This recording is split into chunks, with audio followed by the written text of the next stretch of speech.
1월 24일 수요일 토론토 인장로교회 새벽기도회에 오신 여러분들을 주님의 이름으로 환영하고 축복합니다. 오늘 우리 수요 예배가 있는 날입니다. 우리 야엘이라고 하는 구약의 인물에 대해서 우리 함께 살펴보게 될 텐데요. 많은 분들 참여하셔서 귀한 은혜 받으시는 시간 되시기를 바랍니다. 우리 시간 기도하면서 새벽기도의 자리로 나아가시겠습니다.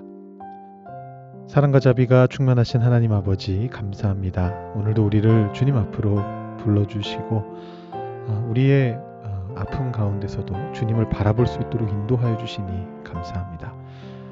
우리 안에 많은 참 죄성이 있고 주님을 섬기겠다고 말하면서도 우리의 삶 속에 종종 실수하며 넘어지고 죄를 짓게 되는 그런 모습들을 우리가 경험하게 됩니다.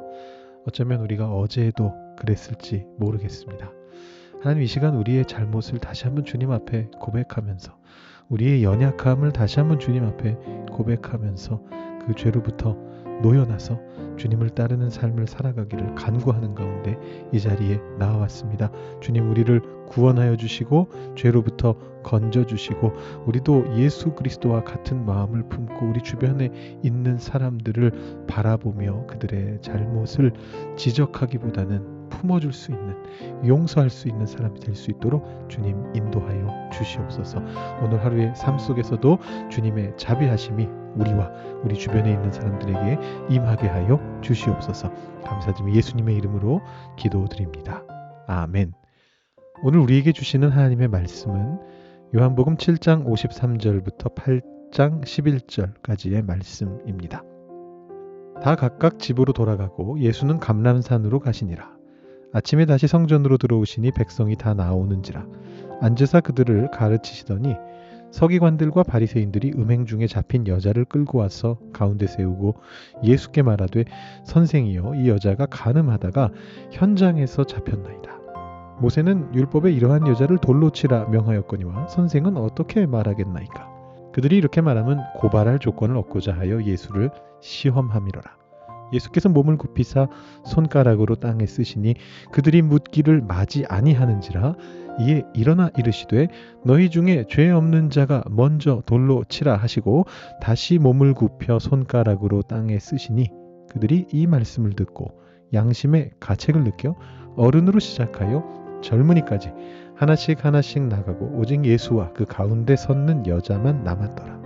예수께서 일어나사 여자 외에 아무도 없는 것을 보시고 이르시되 여자여, 너를 고발하던 그들이 어디 있느냐? 너를 정죄한 자가 없느냐? 대답하되 주여, 없나이다. 예수께서 이르시되 나도 너를 정죄하지 아니하노니 가서 다시는 죄를 범하지 말라 하시니라. 아멘.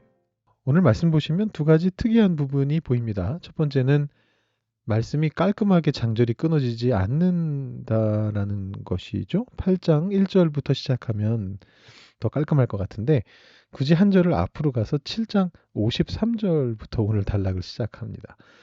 큐티인도 참 이상하죠.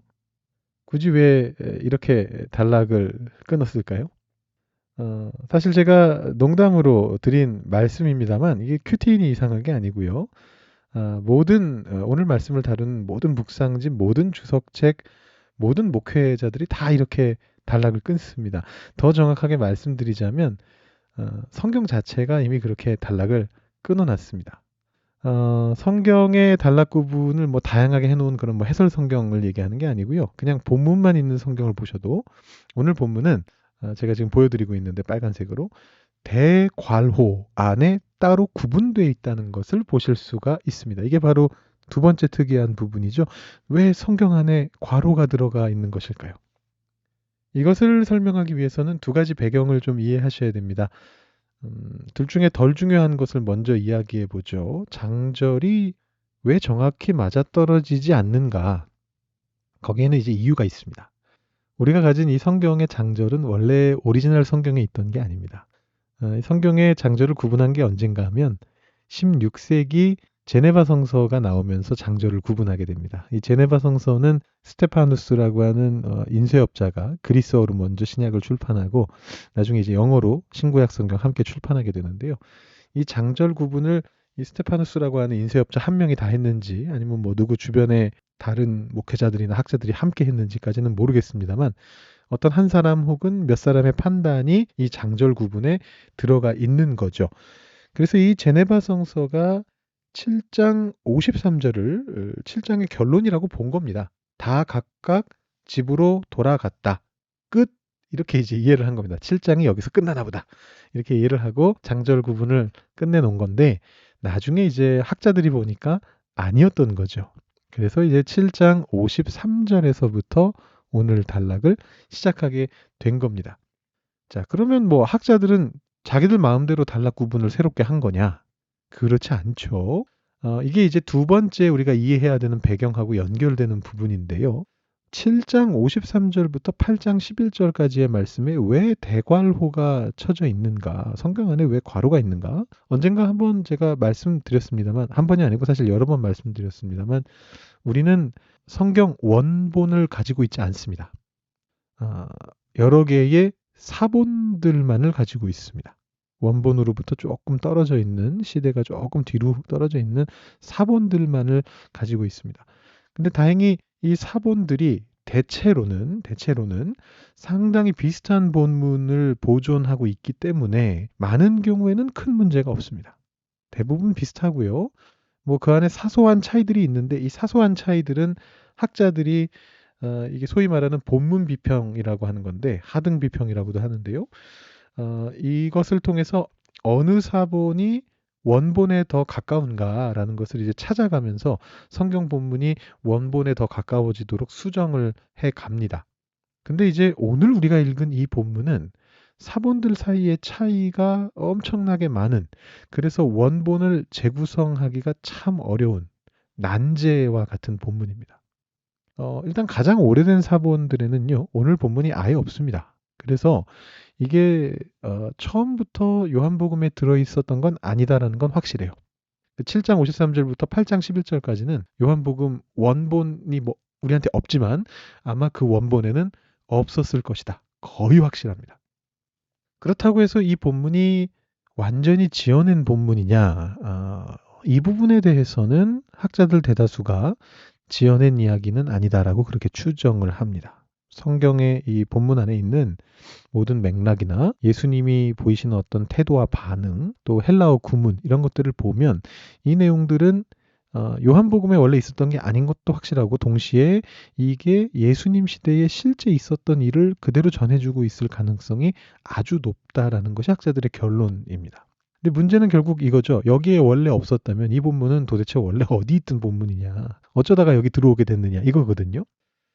많은 후대의 사본들은 지금 위치에다가 요한복음 7장 끝나는 부분에다가 이 본문을 넣어서 전해주고 있고요. 그래서 우리가 지금 가진 성경에서 이 본문을 이 위치에서 볼 수 있는 겁니다. 근데 이제 몇몇 사본들은 이 본문을 요한복음 7장 52절 뒤가 아니고 44절 뒤에 넣어놨고요. 다른 어떤 사본은 더 위로 당겨서 7장 36절 뒤에다가 넣어둡니다. 여기까지는 어쨌든 7장 전후에 있는 거니까 그렇다 치는데, 또 다른 사본은 이 요한복음 21장 25절 뒤에다가 넣어뒀습니다. 굉장히 당황스럽죠? 21장 끝나는 지점이거든요. 거기다가 오늘 본문을 넣어놨습니다. 그리고 심지어 어떤 사본은요, 이건 또 더 극단적인 경우인데 아예 요한복음이 아니고 누가복음 21장 48절 뒤에다가 넣어둔 경우도 있다고 합니다. 이렇게 다양한 차이가 있기 때문에 오늘 말씀이 예수님이 실제로 행하신 일이다라는 점에는 뭐 의심의 여지가 없습니다만, 요한복음의 흐름과 구조 안에서 어떻게 봐야 하는가, 이 부분은 지금 조금 문제가 발생을 하는 겁니다. 저희가 지금 큐티인을 통해서 요한복음을 순서대로 따라가고 있는데 이 흐름상에서는 도대체 이 본문을 우리가 어떻게 봐야 하는가, 이제 이런 질문이 만들어지는 거죠. 제가 오늘 말씀에 왜 대괄호가 쳐져 있는지 대강 설명드렸는데요. 그리고 그 이유가 오늘 우리가 말씀을 읽는 것에, 묵상하는 것에 어떤 영향을 끼치는가도 조금 살펴봤습니다.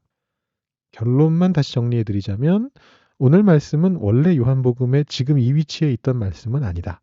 그러나 예수님이 실제로 하셨던 일은 맞다라는 거고요.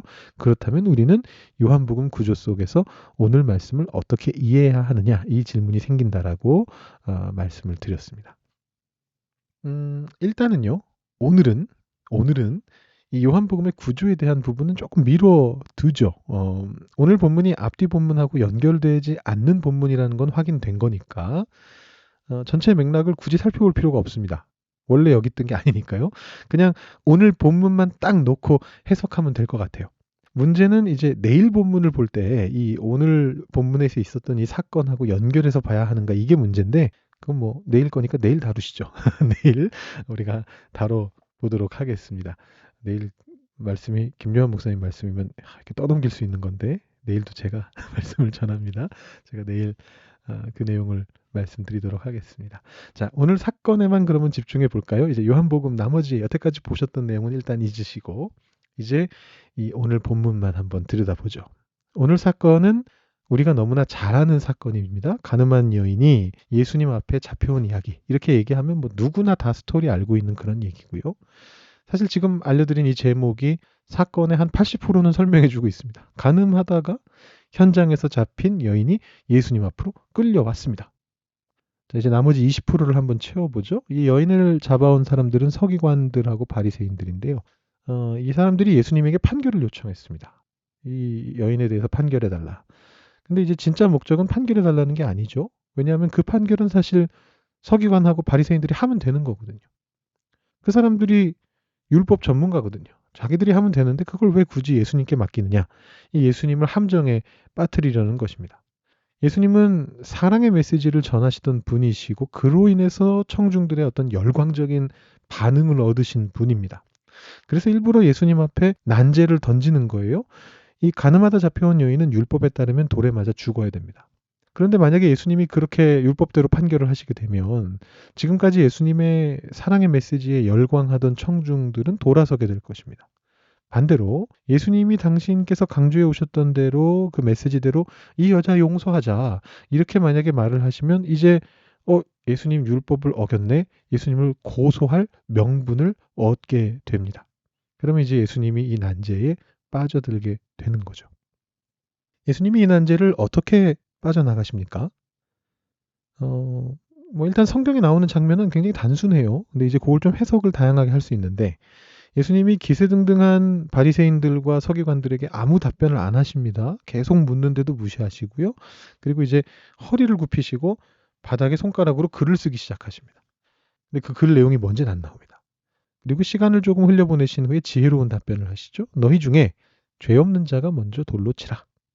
그리고 또 허리를 굽히셨어요.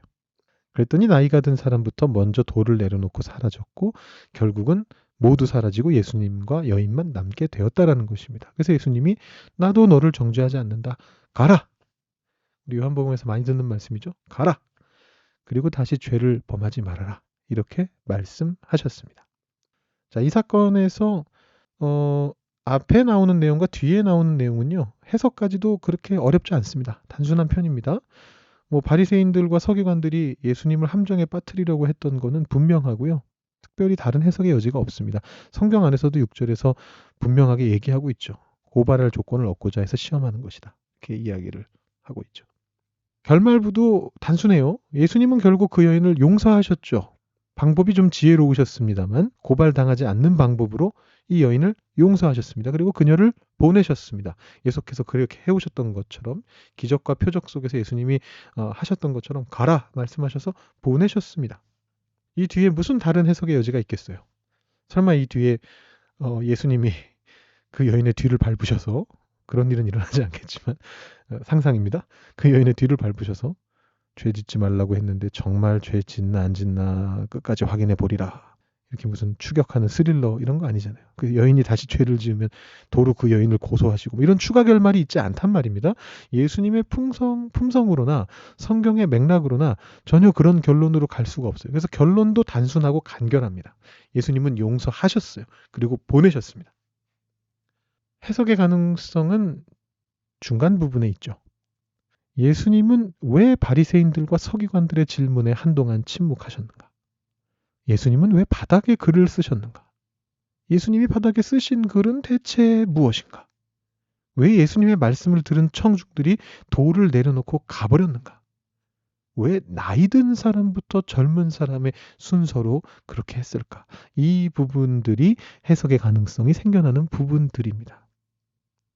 저도 뭐 이 말씀을 많이 묵상하고 많이 설교했습니다. 수요 예배 때도 다룬 적이 있고요. 뭐 교회가 갈라지기 전에 21년도인가 그래서 아마 여러분들 기억하시기는 힘드시겠습니다만 또 뭐 청년들하고도 한번 나눴었고요. 주일 설교 때. 아무튼 이제 그런 묵상들은 제가 나중에 또 다시 한번 소개해 드리기로 하고요. 오늘은 지금 이미 시간도 거의 다 됐기 때문에 짧게 새로운 묵상 한 가지만 나눠 보도록 하겠습니다. 일단 이 예수님 하신 행동이 일종의 퍼포먼스인 거는 분명한 것 같습니다. 오늘 말씀 속에서 땅이 강조되거든요. 2번이나. 손가락으로 땅에 글씨 쓰셨다라는 게 2번 반복해서 강조되고 있습니다. 강조되는 건 중요한 거죠. 예수님이 허리를 숙여서 땅을 바라보고 계신다라는 겁니다. 근데 생각해 보시면 지금 이 본문 속에서 다른 이들은 어떻게 하고 있습니까? 사실은 하늘을 우러러 보고 있습니다. 뭐 그렇게 성경에 문구가 적혀 있진 않지만 땅의 반대편을 생각해 보면 답이 나오죠. 다들 지금 하늘의 율법이 집행되기만을 간구하면서 돌을 높이 들어올려서 하늘로부터 돌을 내리 꽂아가지고 하늘의 뜻을 이루리라. 저 여인을 돌로 쳐 죽여서 돌이 지금 하늘에서 내려오는 거죠. 돌을 머리 위에 하늘 위로 들어올려서 이 돌을 내리 꽂아서 하늘의 뜻을 이루리라. 그렇게 지금 생각하고 있는 것입니다. 그런데 그들 앞에서 예수님은 반대 방향을 보고 계세요. 땅을 바라보고 계시는 겁니다. 그 땅 가운데에는 죄인인 한 여자가 있습니다. 오늘 말씀을 그린 그림 중에 렘브란트라는 유명한 화가의 그림이 있습니다. 이 그림은 사실은 조금 잘못 그렸어요.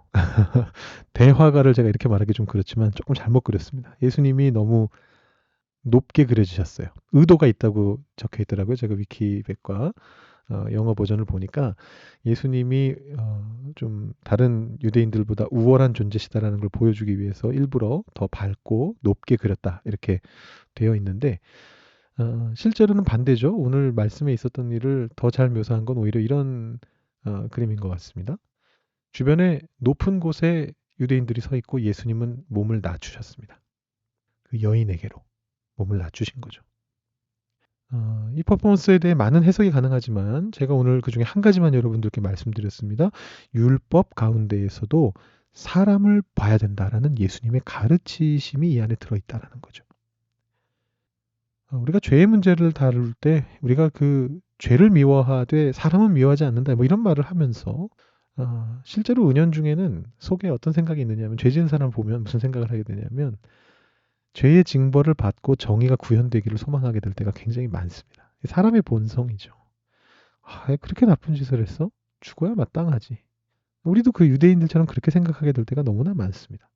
근데 예수님이 하신 것처럼 우리가 그 사람 자체를 바라볼 필요가 있습니다. 사실 이건 우리 자신을 돌아보면 금방 깨달을 수 있는 일이죠. 내가 만약에 그런 죄 지은 자라면, 내가 지금 저 여인이라면, 내가 지금 저기서 저렇게 땅을 쳐다보고 있다면 나는 그런 정의 구현이 나에게 일어나길 원할까요? 아니면 용서받기를 원할까요? 여러분, 내 앞에 내 주변에 그런 사람이 있다면 나는 어떻게 하면 좋을까요? 우리도 예수님처럼 허리를 굽혀서 그 사람을 바라볼 수 있는 그런 겸손함을 갖출 수 있게 되면 좋겠습니다. 오늘 이 시간 기도하실 때 말씀 생각하시면서 우리의 죄를 용서해 주시는 예수님께 하나님께 감사하시고 나도 예수님처럼 사람을 볼 수 있는 그래서 용서할 수 있는 사람이 될 수 있게 해주십시오. 이렇게 기도하시고 오늘 하루의 삶 속에 내가 그렇게 용서하는 삶을 살아갈 수 있도록 여러분의 삶의 공간들, 시간들을 하나님 앞에 올려드리시고 오늘 기도를 마치시기 바랍니다. 기도하시겠습니다.